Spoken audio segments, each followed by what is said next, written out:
అమ్మ బాబాయ్ ఇదేందయ్యా ఇది నేనేడు చూడలే. అరే వీడేంట్రా ఇలా ఉన్నాడు, గిట్లా తయారైండ్రేంద్రా మీరంతా అనే తెలుగులున్న అన్ని ఆర్ఆర్ఆర్ డైలాగులు చెప్పినా తక్కువనే కావచ్చు గీ ఓటర్ లిస్టులు చూస్తే. హాగో మాజీ మంత్రి జగదీష్ రెడ్డి సారు ఇంటి ఓనర్ని అడుగుతుంటే ఎన్ని దొంగ ఓట్లు బయట పడుతున్నాయో చూడు. మీరున్నారు, తర్వాత మీ వైఫ్ సుమిత్ర ఉంది, తర్వాత ఈ నాగభూషణం మెలుగురు లేదు, ఎండి యూసఫ్ మీకు లేరు, శంకరన్ లేదు, జరీనా బేగం, మహేందర్ మీ అబ్బాయి ఉన్నాడు, నసీమా బేగం, సయ్యద్ దస్తగిరి, సయ్యద్ సజ్జాద్ లేరు, సయ్యద్ సజ్జాద్ హుస్సేన్. ఇట్లా ఒక్కటి రెండు కాదు, ఏకంగా ఓనర్ కు తెలియకుండా ఆ ఇంటి అడ్రస్ తోని 22 దొంగ ఓట్ల పేర్లు బయటికి వచ్చినాయి. అసలు లెక్కకైతే 6 మాత్రమే అస్సలు ఓట్లు ఉండాలి గాని జూబ్లీహిల్స్ ఎన్నికలు ఉన్నాయని తెలుసుడుతోని దొంగ పేర్లు ఎవల ఇష్టం వాళ్ళదే అన్నట్టు ఎక్కిచ్చిండ్రట.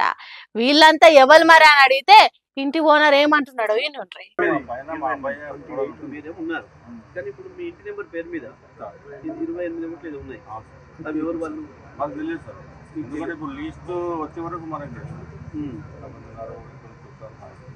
ఆల్రెడీ మన దగ్గర ఉన్న వాళ్ళు వెకేట్ చేసిన వాళ్ళదే చెప్పారు.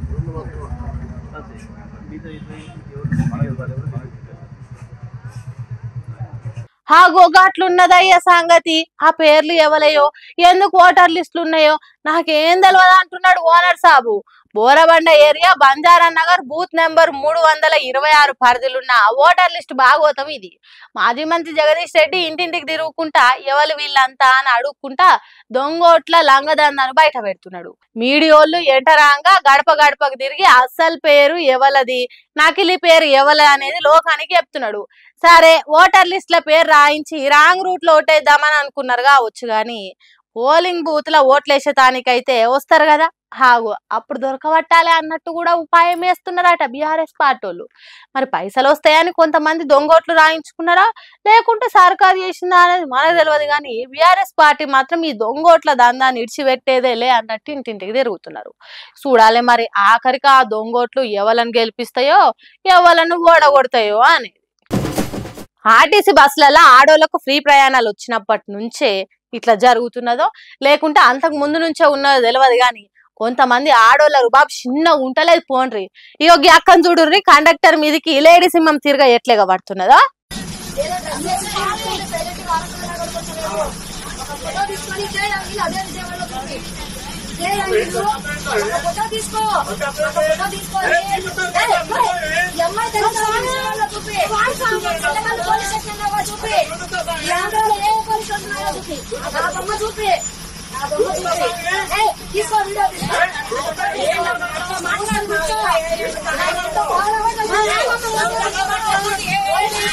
అబ్బబ్బబ్బబ్బబ్బబ్బా ఎంత కోపము ఎంత కోపం.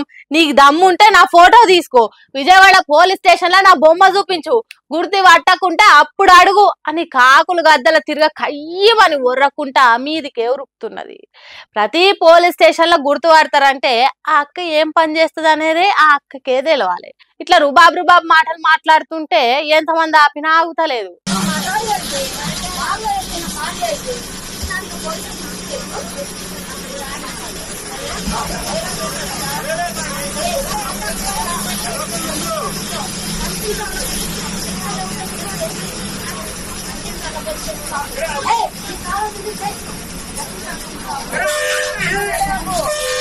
అబ్బా ఎత్తిన వస్తున్నది, ఓపికతో ఉండమ్మా అని బస్సులు ఉన్నోళ్ళు ఎంత చెప్పినా వినకుండా ఆ కండక్టర్ మీదకి కయ్య అని కాలు దూకుంటా లేస్తున్నది. తెలుగు సీరియళ్ళ తీరుగా ఇగొడుస్తలేదు అగొడుస్తలేదు లొల్లి. ఇంతగానం కోపం వస్తున్నది అక్క కంటే ఏదో పెద్ద తప్పే జరిగింది కావచ్చు అనుకుంటున్నారా? అవును, పెద్దదంటే మహా పెద్ద తప్పే చేసిండు కండక్టరు. బస్సు ఎక్కే మెట్ల కాడ నిలబడ్డదట గీ అక్క. బ్రేక్లు వేసినప్పుడు కింద పడతావు లోపలికి రా అమ్మా అని చెప్పిండట. నువ్వు నన్ను బస్సు లోపలికి రమ్మంటావా? ఫుట్బోర్డ్ కాడ నిలబడ్డొద్దని నన్ను అంటావా? అని లొల్లి షురువు చేసిందట. డోర్ కాడ నిలబడొద్దు అనేది కండక్టర్ది చిన్న తప్పు కాదు, పెద్ద తప్పు. చూడుండ్రి ఎంత పెద్ద పెద్ద తప్పులు చేస్తున్నారో కండక్టర్లు. అంత ఫ్రీ బస్ మహిమ అని కొంతమంది మాట్లాడుకుంటారు. ఇంతకు ఈ మహత్తరమైన లొల్లి ఎక్కడనో చెప్పలేదు కదా, జగ్గయ్యపేట నుంచి విజయవాడ పోతున్న ఆర్టీసీ బస్సులో జరిగిన హల్చలు. ఈ అక్క గొప్పతనం ఇట్లుంటే ఇక్కడ ఈ అక్కల వీరత్వం చూడుండ్రి ఇంకెట్లున్నదో.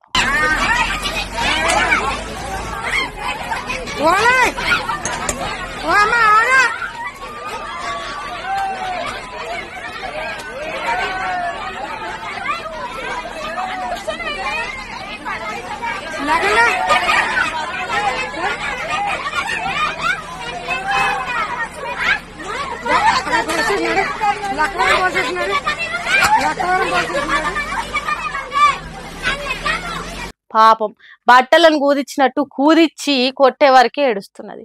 కాసేపు కండ్లు మూసుకుంటే దిగాల్సిన స్టేజ్ వస్తుందనే ఓపిక ఏ ఒక్కలకుంటలేదు. లక్కవరం నుండి భీమవరం పోతున్న ఆర్టీసీ బస్సులో జరిగిన సిగపట్ల కొట్లాట ఇది.